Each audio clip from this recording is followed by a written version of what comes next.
Welcome everybody. How are we doing today? Today we are live in my studio. Let me turn down the music a little bit.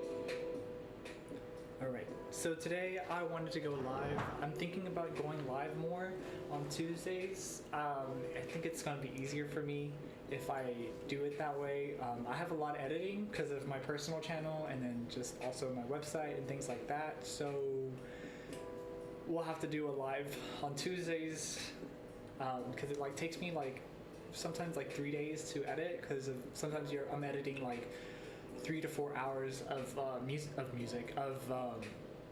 3 to 4 hours of video footage, and so I'm just constantly like editing and so I feel like going live will help me just perform better on YouTube, and then also give me a little break with editing because it's just a little too much sometimes. But also I have a Discord group, so if you want to join my Discord group, how do I do it? Let me see if I can just, because I'm on OBS right now, and so I think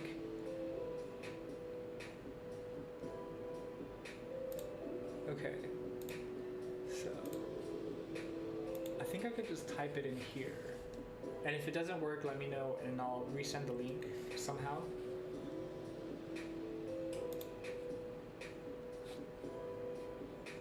Okay, so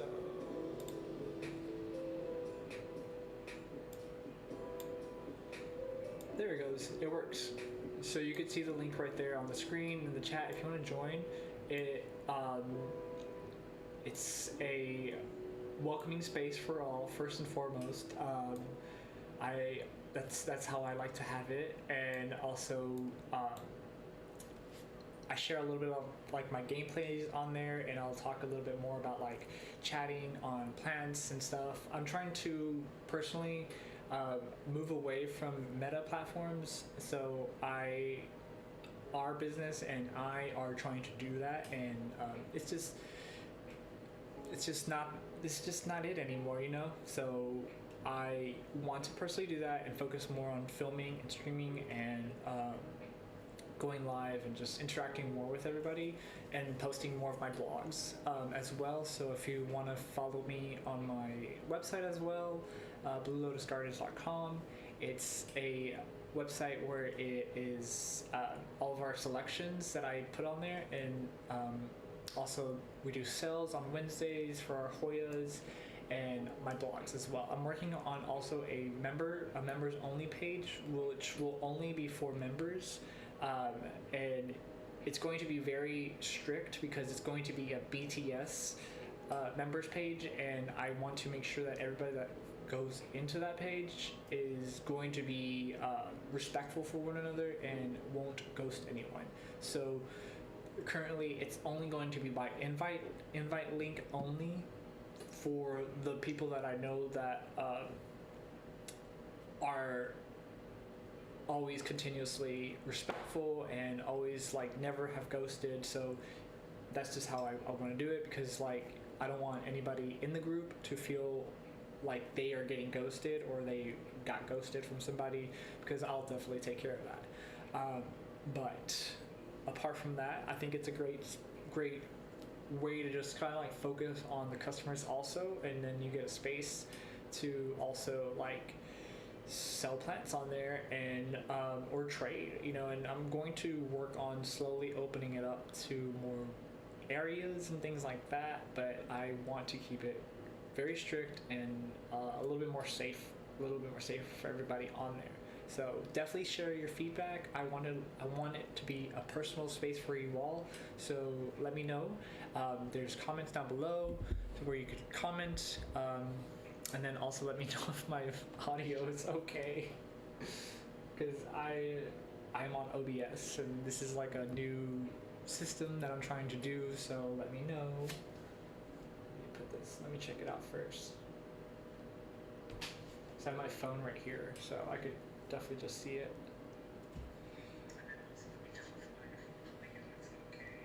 Okay, so I do sound good.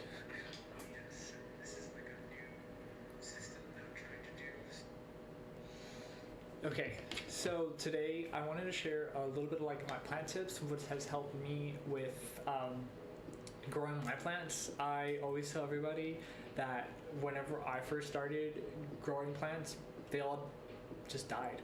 They all died. Like truthfully, every begonia that I had died. Every herb that I had, any flowering thing, herb, basil, whatever, hibiscus, rosemary, catnip. I even bought plumerias and was gifted plumerias in my first year of owning plants, and unfortunately they didn't make it, and that's very sad because they were such beautiful plumerias, and now I do know how to take care of them, but I learned throughout a long way of like trial and error, and so instead of other people going through a trial and error, I rather share my found knowledge and my mistakes with everybody and let y'all know what has worked for me along the way and what has not, at least for me, for my personal self. And always like, it's kind of like you're tweaking your plant care routine also, because you want to make sure that it's suited for yourself and how comfortable you are, relaxing. It's supposed to be a way to kind of like connect, you know, and be relaxing. It's nothing too like strenuous where you have to just be on a constant routine and things like that. So like if you are not always able to water, my tip would be to eventually work on having self-watering plant pots. So like first work with like bottom watering a plant, you know, putting a little bit of water, maybe like a fourth of water in a saucer, and then having a plant there and like watching it and getting used to that kind of setting with the plant, so that way you can eventually invest or trade plants. And within the community, that's always a possibility where you can trade plants for plant supplies. I do that at my plant swaps, and that way you build up your routine that's suited for you, because we all have different types of things going on in our lives, and we're always not going to have the ability to do everything right at 3 o'clock, right at 4 o'clock, or right in the morning. You know, like I would love to just wake up every morning and be like, I can water all these plants by myself, but let me tell y'all, like it does not work that way, especially with me just having so much to do sometimes with the chickens and my plants and my life, and so that's how I go about it. So I always definitely let people know, like, don't ever be so hard on yourself whenever your first year of like getting into plants, because we all make mistakes and we all grow from it. You know, you just kind of like work with what you have at the moment and then grow from there. You know, you can always write on something. I'm also working on a digital planner that I want to add to my shop, and what I'm going to be doing with my digital products along the way, they will be free first, and then they're going to be, then I'll then they'll have like a monetary value on it. So I think it's a great way for everybody to kind of just like be able to receive something like that and work with it. You know, a planner was great with me. It worked really well in my second year. I got good at organizing a lot of my plants, my collection, knowing which plants I have, knowing which plants don't work for me, knowing which plants I would love to just keep on trying. And begonias and calatheas were definitely like two of the plants that I personally enjoyed to work on and learn, because I love their foliage, and calatheas are so pretty. I think they're so beautiful, and so I've always worked on trying to like understand how to better my relationship with the calatheas. So bottom watering is definitely one that has helped me out, and I'll show you an example.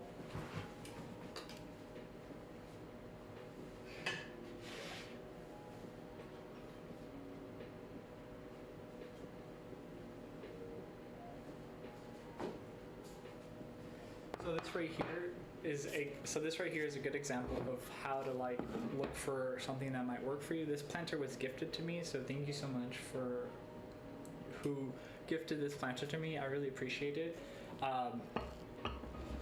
but it has helped me out a lot with growing my plants. This is a black Maranta, so and I prefer soil over pot because I have a heavy hand in watering, so these are things you just kind of like learn along the way, and I do better with soil than pot for some plants, but I do okay with Hoyas in pot.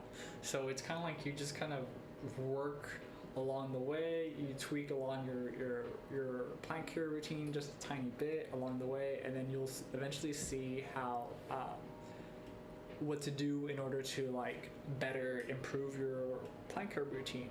So like I said, bottom watering has been great, and looking for saucers that are like this, that have this little string thing on the bottom, are awesome. There sometimes on, you know, you can always find like those plastic pots with the self-watering container and the little like device that shows you how much of water it has in it, but I just kind of like looking at the plant. And another thing that has helped me out a lot is being gentle with myself along the way with my plant care routine. The more I was like really like on top of myself trying to like get to my plant, I eventually just like said, you know, I'll just stop. And then for like maybe 3 to 4 days, I didn't go into my plant studio. I didn't care for my plants. I didn't do anything. I just got tired of it. You know, like you can't always depend on a like consistent schedule, at least not for me.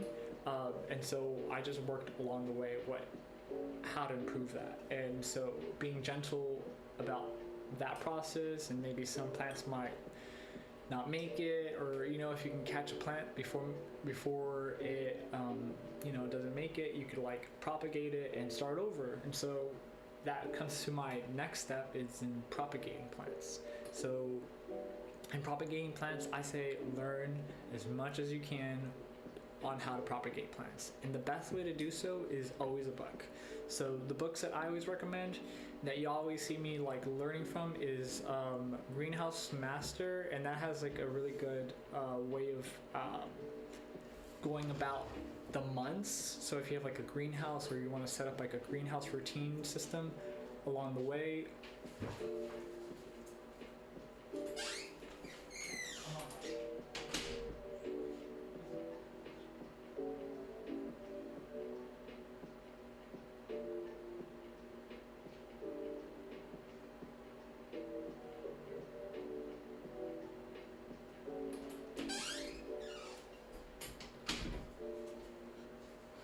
Sorry.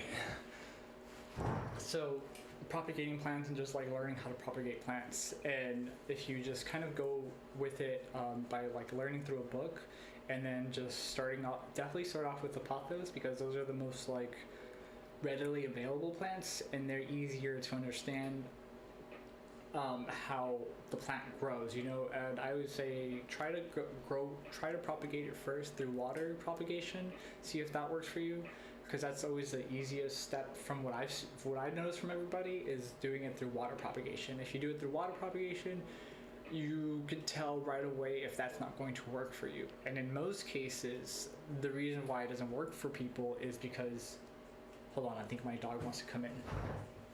You want to come in, Mama? You come in?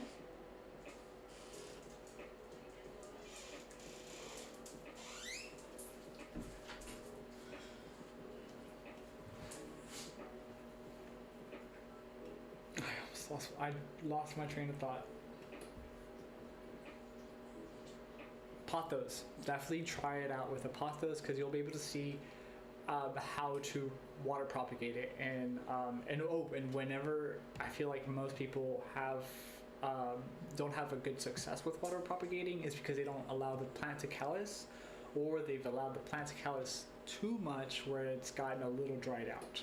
So those are also things that I've noticed whenever I started water propagating my plants, and that's how I saw that they made it, or they didn't make it. And now I'll let y'all know, like water propagating is the way to go for me, because let me see if I can show y'all. So now I have this area over here, as y'all see, So this area right here, where is it at? Right here. That's mostly all water propagation. It's like a water propagation station, and in there I have all of the ones that are individual, so I can like go in here and look right away which ones are ready to be potted up, which ones are needing more water, which ones need to be cleaned out because of, you know, the funky algae and stuff like that. It just happens, plants, and that's what helps me out. And then also, it's a little area for my begonia propagations. So I have like 3 areas of begonia propagations. I just kind of went wild with begonias one day, and I started propagating as many as I can because I love them and they look so pretty, and I want to offer them to other people and trade and sell and, you know, just grow our collection. Eventually I would love to hybridize, but anyways, that's also the begonia propagation area and the leca area. So anything that's like hydroponic will be also there. And then also in this area over here, having an area where I can actually just go and like see for specific things works great for me. And then I mean, it used to be like a terrarium and stuff like that, but that doesn't really work for me, and I wanted more of like to be able to like pick them out and put them in and replace them if I need to, and because I do have a greenhouse outside, and so that's how I put them over there whenever they're done, and I have like too many over here to like hold on to under the grow lights. But definitely having grow lights has helped me out a lot, and all of them are great, you know, like they all have a really good lighting. They help out. I usually leave them on for about maybe like 16 hours out of the day, and then I try to turn them off sometimes at night, but sometimes I forget, or if I turn off one of them, it messes up the timer situation. So I've done that a couple times, and that's just what happens. But also having a timer for your lights is a great thing, and I think that's just like a really good idea of having a way to like improve your water propagations. Having like an area for your propagations is great because they also get a lot of soil or substrate or, you know, just plant matter everywhere, and so it's always great to have like a little area where you know it's just going to be for those specific reasons. Okay, so next, I really want to talk to y'all about, since we're talking about water propagating, I want to show y'all how to recover your plants through water. And I think it's a really good way of showing people, because this has helped me out throughout the 3, 4, 5, I don't know how many. I've been growing plants pre-COVID, and so that's how long. But once I learned that I could, I just kept on going.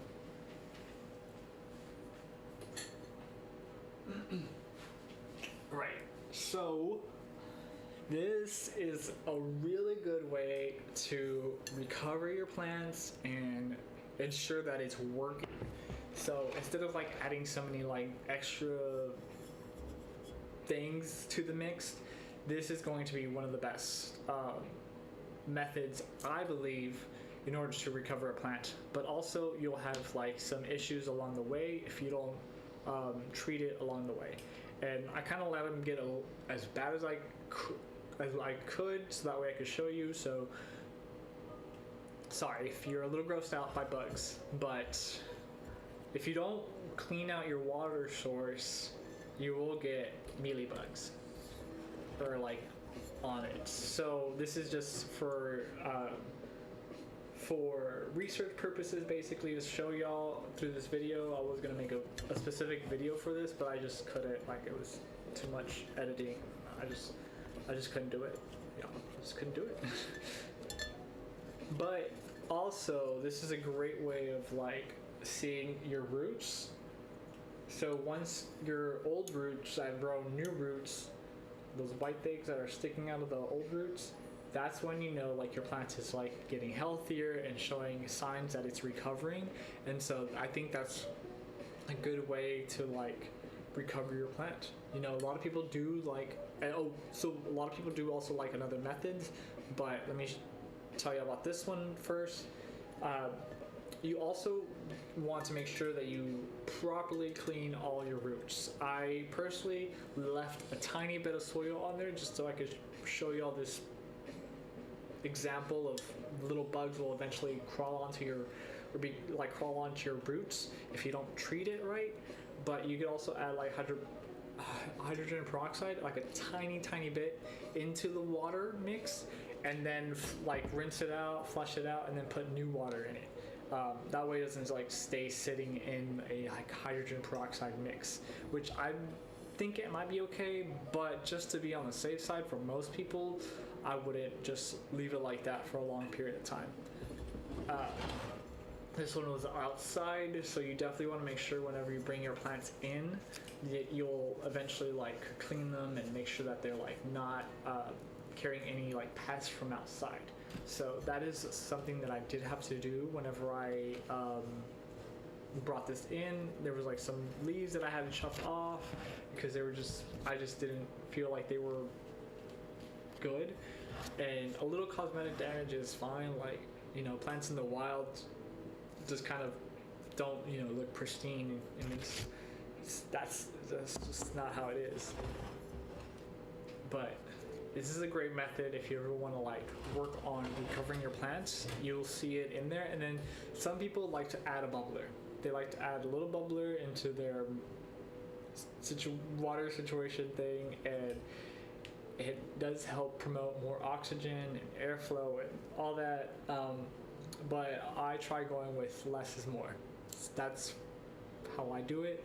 And if it's shown to prove, I'll definitely like film it and show it to you all. But I feel like it's pretty much okay. Like, you don't really need it unless like you have like some prized plants that's like really fancy and you care for it a lot, or then I would recommend taking extra precaution steps. But I feel like overall plants are gonna make it. Like, you know, just give them a little cleaning and put them in some clean water, and if they have a little bit of roots, you'll eventually see it. I did have this one under grow lights that were blue, purple, white grow lights. So I thought I'd put them underneath there, and it's been under there for about maybe I want to say 2 to 3 weeks. 2 to 3 weeks, because 2 weeks. I would say 2 weeks, and that's how many roots it's gotten. So if you do have those blue pink lights, they are still okay. You could still use those for recovering your plants or even growing your plants. I still think that they're all good. The different color spectrums do different things. And I'm not like too tech savvy or like too knowledgeable on that, but I do know that like I believe the blue light helps it so that way it pushes more growth, and the purple light might help it with like promoting like more nutrients. I'm not so sure on that, but those are some things that I have just like heard about in the past. I'm not sure. I would like to look more into it. I believe we wrote a blog on it in my website, where there's probably a video on the channel that you could look into that has a little bit more in-depth knowledge on that, because I can't remember off the top of my head at the moment, but they are still resourceful if you do have those lights. Let me take a couple stop.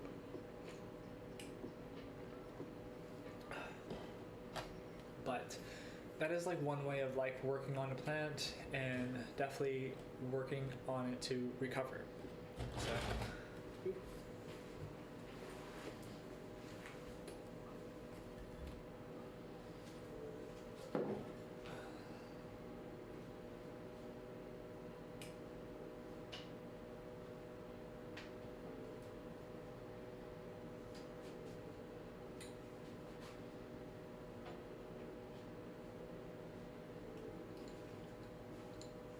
Here is another example on how to recover your plant. So it's through hydroponics, and in there You will have to make sure you clean the roots, wash them off completely well.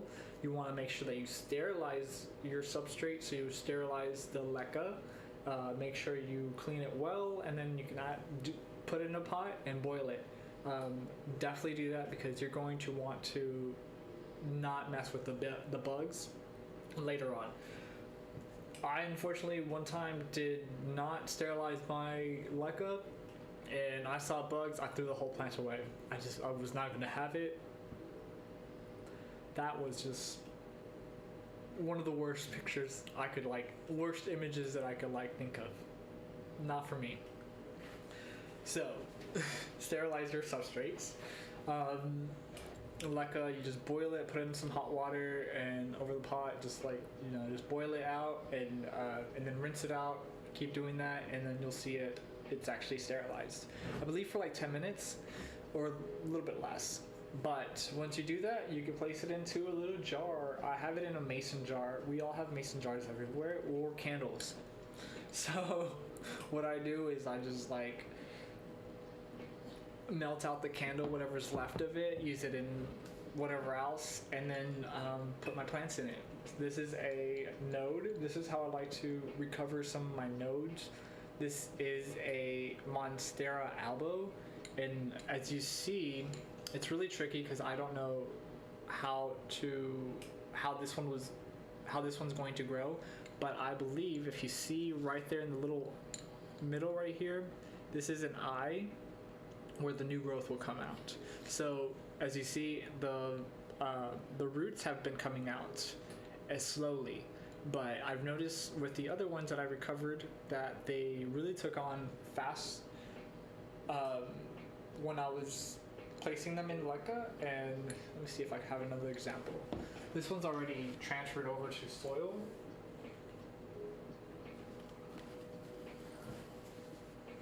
So I had a part of my Monstera albo that was low variegated, so I just chopped it all back down.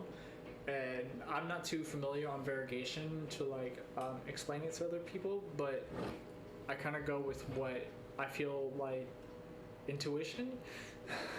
Most of the things you'll develop are kind of intuition things, because you just kind of know, you've seen how the plant struggles in the past, so you kind of built that intuition. At least I do. This is one of them that was in leca before as a little node. Let me see if I can show y'all.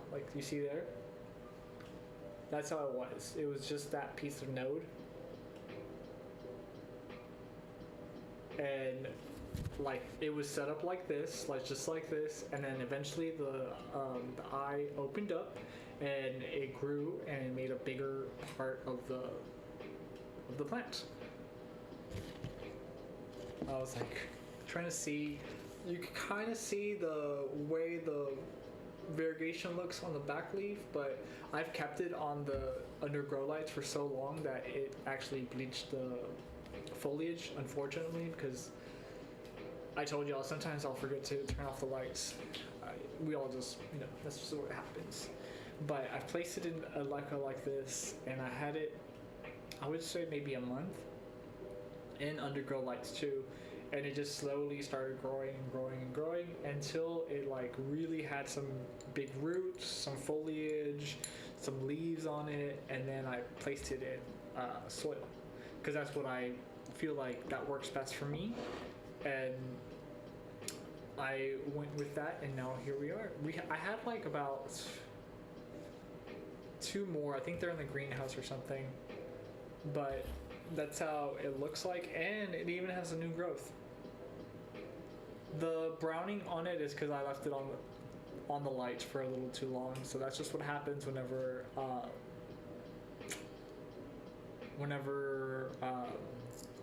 you leave it under the lights for a little too long. But you could also kind of see on the stem where the variegation might come out if you the poor browning on it, but it's just how it is. I might move it to my greenhouse. This one,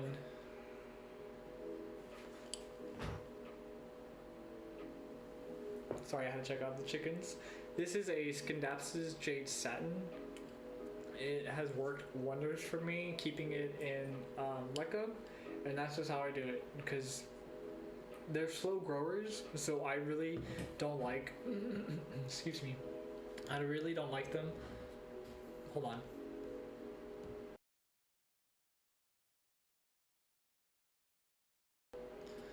Sorry. I really don't like them taking up a lot of space because I do want to continuously propagate for the store, and that's how it's like that's how it goes. Like I've been just trying to add more and more and more, but I feel like we'll eventually like move on to a lot of like seed, growing plants from seed. I think that'll make it easier for me. And there's a lot of ones that I've been like looking into and growing, and a lot of like different outdoor plants too. I like plants that are funky and different, that are a bit more like unique. I like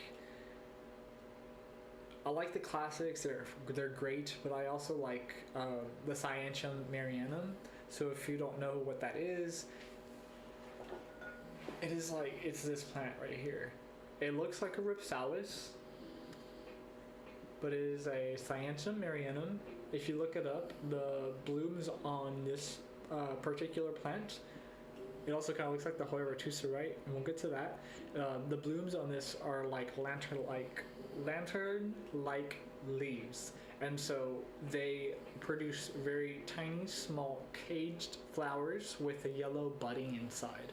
And I think that's so wonderful to look into. I can't remember the origin of the plant at the moment, y'all. I'm so sorry. So many things at once, especially when I'm live. But this is such a wonderful plant, and it also comes from the Hoya family. So like the milkweed family, it definitely is from that, and they're like cousins. And if you like Hoyas, I would just recommend you looking into a Cyantium marianum and seeing how that goes. They're relatively affordable, so it's not something that you're going to seek out. Probably spend hundreds of dollars on. If that's something that you like to do, that's great. But I always like to like show people like the plants are super cool, but also pretty inexpensive. Like that's how awesome they are. But it's a wonderful plant to look into. So if you love Hoyas, look into a Cyantium marianum. And I didn't tell y'all on how to callus a plant when I was talking to y'all about water propagation. It just came up to me. What I use is sulfur. So it's like a big tall bottle. Maybe I have it over here. I do not.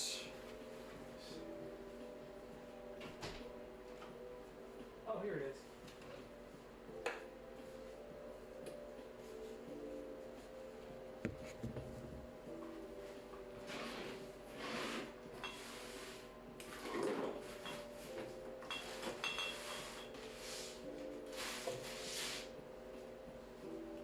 Alright, well, this is my go-to mixture. It's sulfur.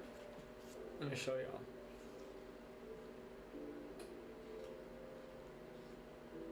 So it's great for fungus gnats also whenever you want to like toss it in your soil, but also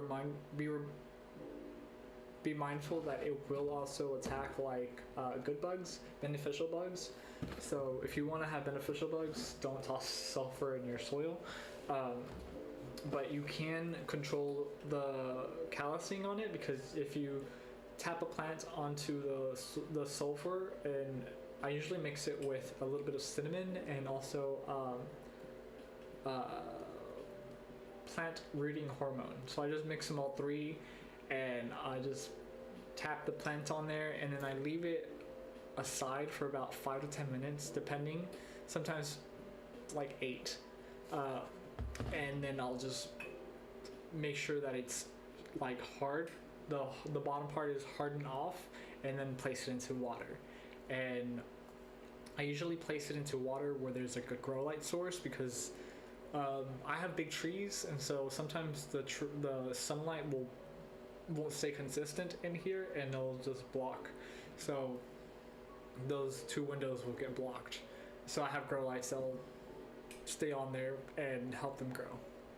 But I think that's a really good way of like going about it, and some plant tips that I shared with you all. So definitely look into bottom watering, self watering plants. Be gentle on yourself whenever you're growing plants.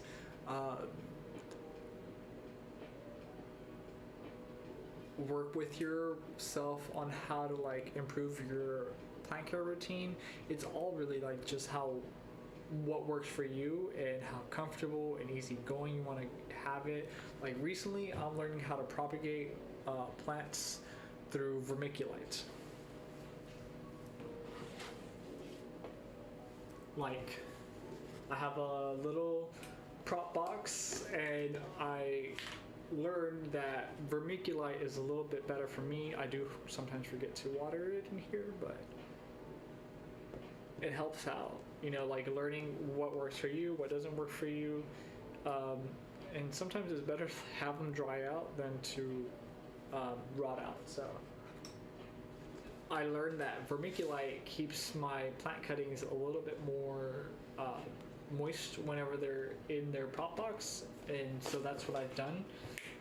At least for me, it helps me out a lot more, and especially like those propagations that I want to ensure that they grow.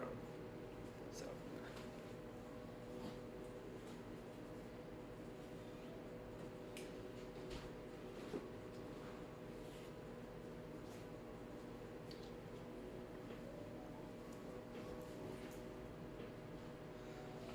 All right.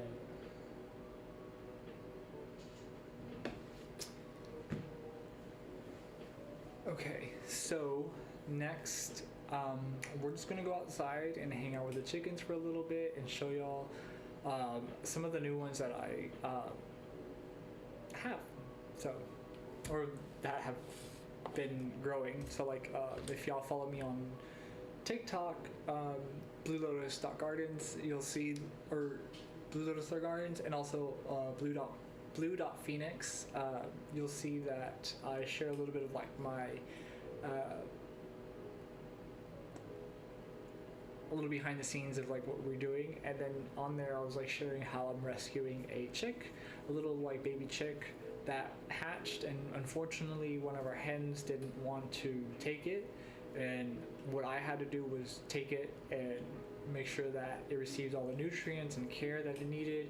And so sometimes that happens and keeps me up late at night, and so I have to like care for the chick.